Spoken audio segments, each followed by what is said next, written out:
Hi, welcome back. Today I'm going to show you how to weld a bangle. Okay, I have round wire that I can make bangles with. Here, this is sterling silver. This is 12 gauge, which is 2 millimeter in diameter. This is 14 gauge, which is 1.6 millimeters. And 16 gauge, which is 1.25 millimeters, and 18 gauge, which happens to be 1 mil. So I have to tell you, it doesn't seem like a lot, but it gets very expensive as you get thicker. And I'm going to show you the difference.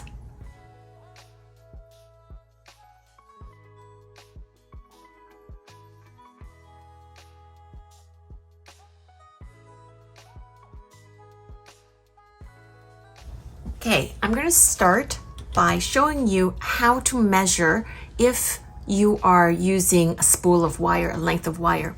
To recap, if it's exactly tight like this, right on, totally formed to the wrist, then you can use the chain method and just measure out here.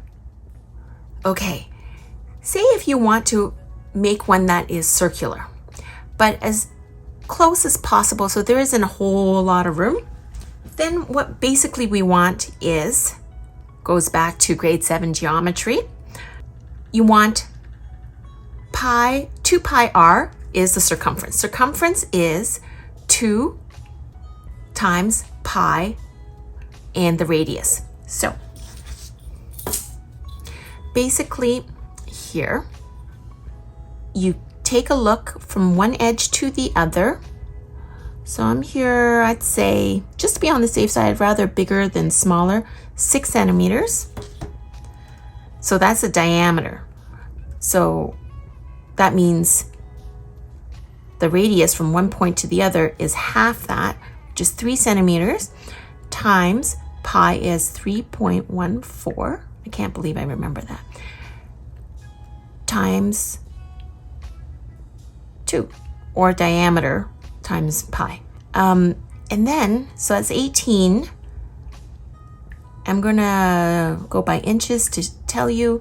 So 7.54 inches, which is a lot bigger, at least an inch bigger than my normal 6.5 inches for the chain. That's how you calculate it.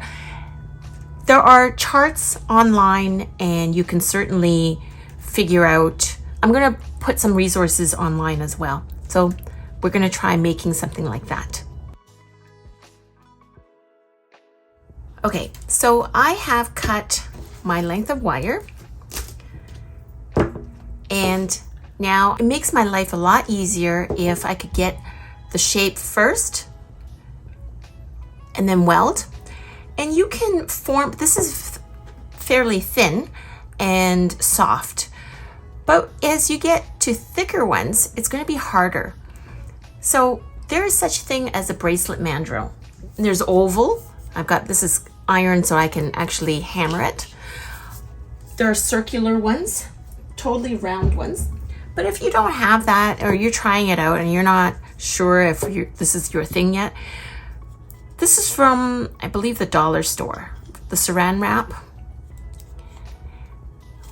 And you can remove as much as you want to until you get to the thinness you want.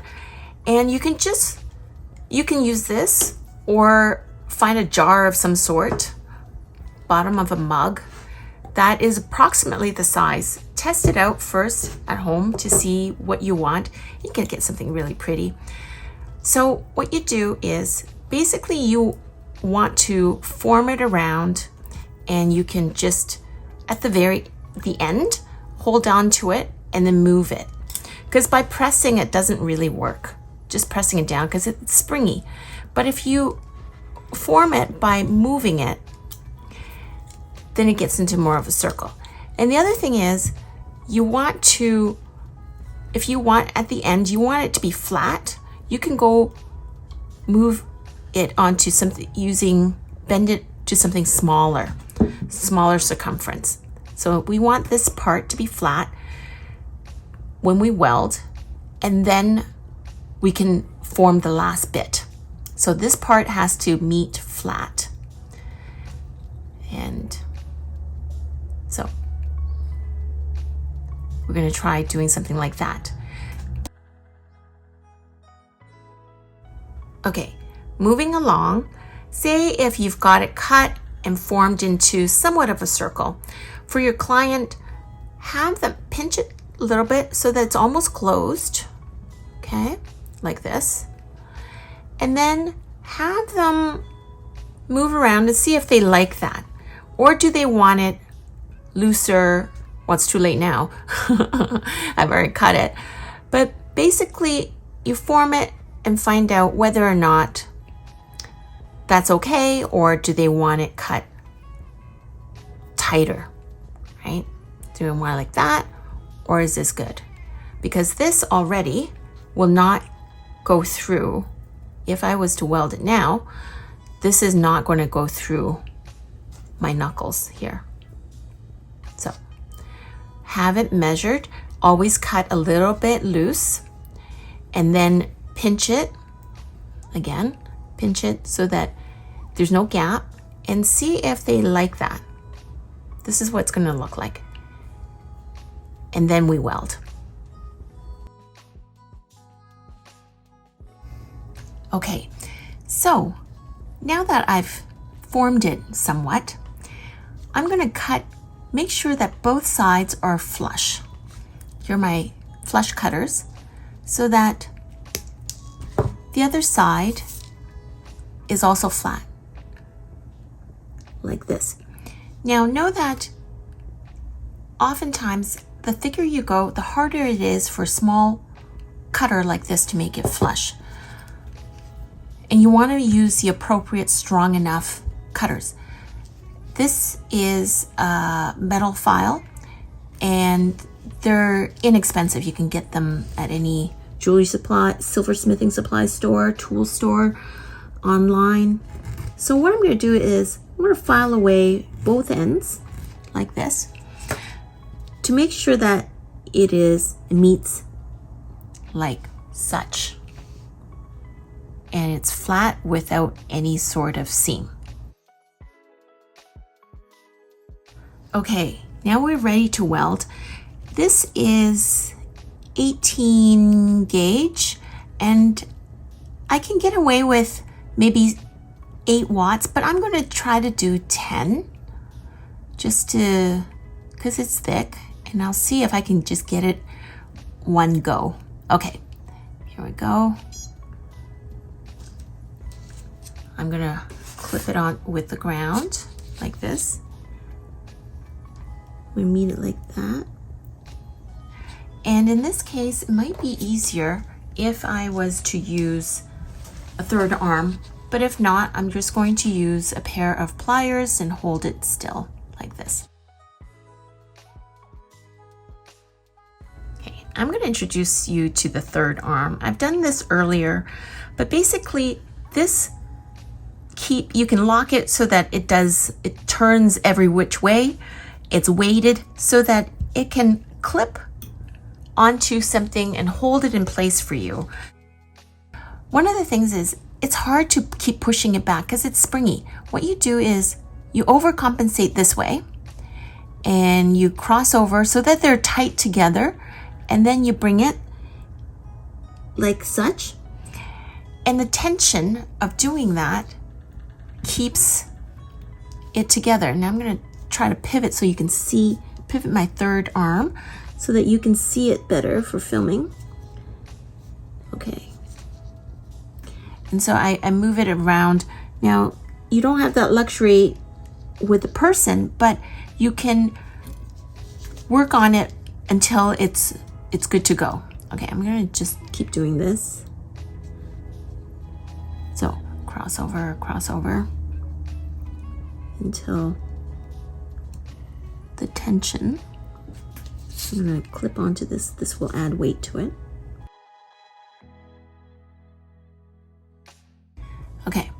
So I could use a pair of pliers, but I've got it going, so it's good. Okay. And once you have one zapped, the others are easier. Because it's thick, I'm going to zap it in different angles.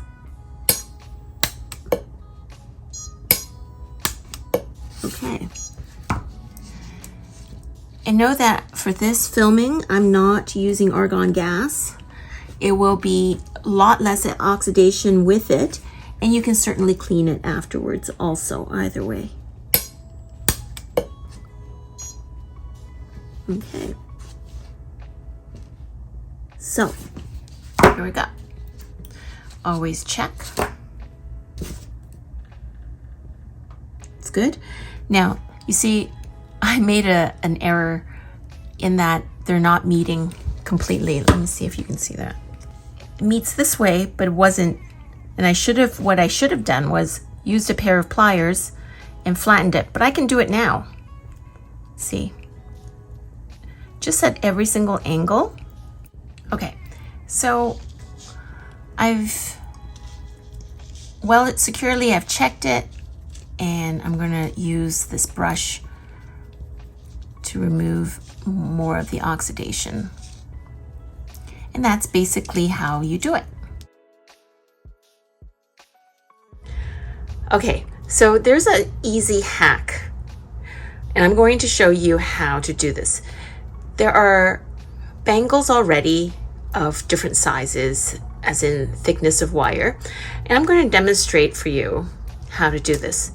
Now, you cut using flush cutters. So this is the side that is flush, and there's a bevel side. Flush, you cut it, and then you cut the other side.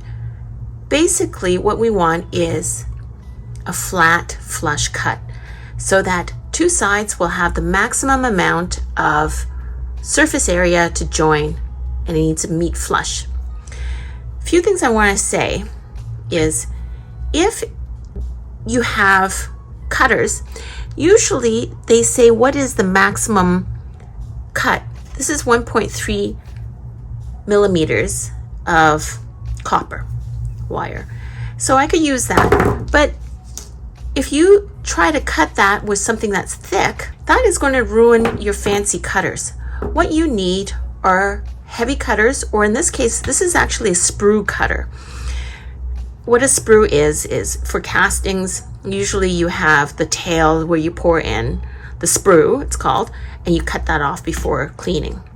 So just keep that in mind. You don't want to cut and ruin your fancy cutters. But in this case, I'm going to do this.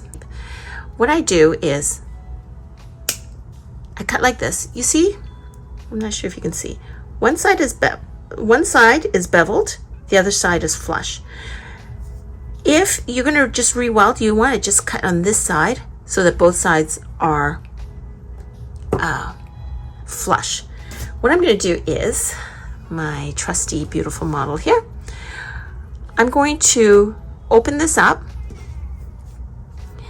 and you can put it down now, and then I'm going to figure out, you can just wrap the two sides down. Do you want it smaller? Do you want to see what it'll look like? Do you want it smaller? Is this good? Okay, so we're going to press down on it a little bit. How tight do you want it? Yeah, like that? Okay. So now you can either mark it like this, and I cut it, or you can use a marker and you can mark it. So, but I'm just going to do this. The other thing is, notice that I took a look to see which side is flush, and I cut it. And then what you can do is you can just mock it up. So she can't take it off. This is the way it's going to be. Or do you want it oval and tighter? That's good. That's good? Okay, so now we're good to go. Going back to talking about sprue cutting. If it is the case that your cut is not very flush, there are a number of things that you can do. You can get metal file, you can get, this is sterling silver. So I'm gonna use my Salon emery board. This is heavy duty. And what I can do is file it flat like this, okay? So in case you don't have a good flush cutter, you have a sprue cutter or whatnot, this is what you can do. And I'm gonna make sure that it meets nicely. And this one was at a slight angle, so I'm gonna do it again. And there you have, and I'm going to weld it soon. So now we're ready to weld. Sometimes your cut, once you push it, it goes like this. And what you need to do is take a pair of pliers and flatten it out so that instead of it circular like this, you want to pinch it so that there's no gap here. So what I mean by that is I can take a pair, and you can reshape it later, but because I reduced the circle, I have to bend this a little bit so that they meet flush and not, and the top, there's no gap. Like this. And normally I would then weld using this on the stand, but what I'm going to do is I'm going to try to use an alligator clip so it's hands-free and I hold it while I weld. I'm going to try different things. Okay, so I decided I'm going to switch it to this alligator clip so that I don't have to hold on to it. It doesn't have to be really close. And then I'm going to hold on to this with a pair of pliers. There's another trick.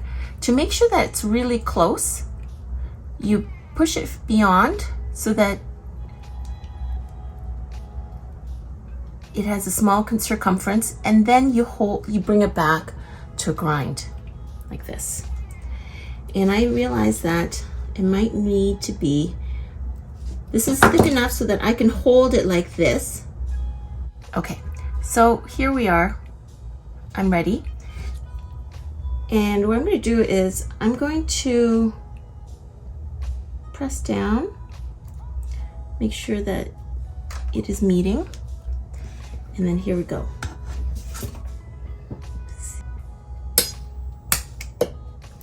Okay, so that's good. And I can tell that it took. Let me move this out a bit. And just know that even at 1.3, this at 10 watts, you still need to weld at different areas, because I can see already that although this part is fused, the other side there is a slight gap, a seam that hasn't been fused. Okay, so I'm doing this all the way through and at different angles like that.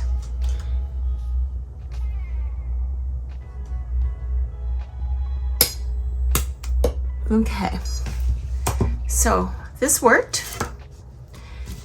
Okay, you'll have less oxidation if you have argon, but it's fine. And there we go. Always check your work.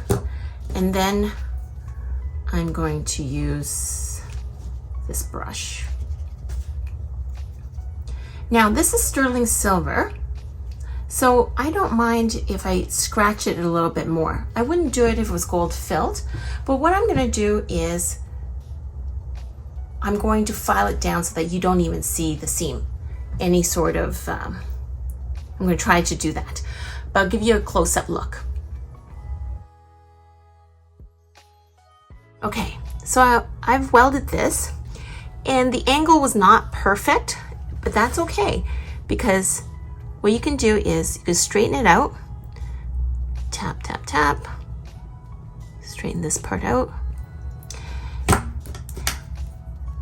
remove as much the oxidation as possible, and then this is a very handy thing to have. those nail buffer things. So I start with a rough side, and then I clean it out on the sides so that if I made some error, and you can do it in different direction like this, so that if I made a mistake and it was a little bit crooked or whatnot, it can be corrected. And after I've taken away some of the darker spots, the rougher spots,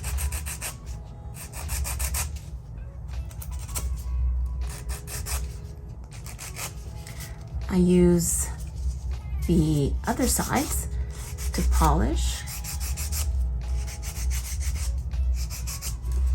And then finally buff.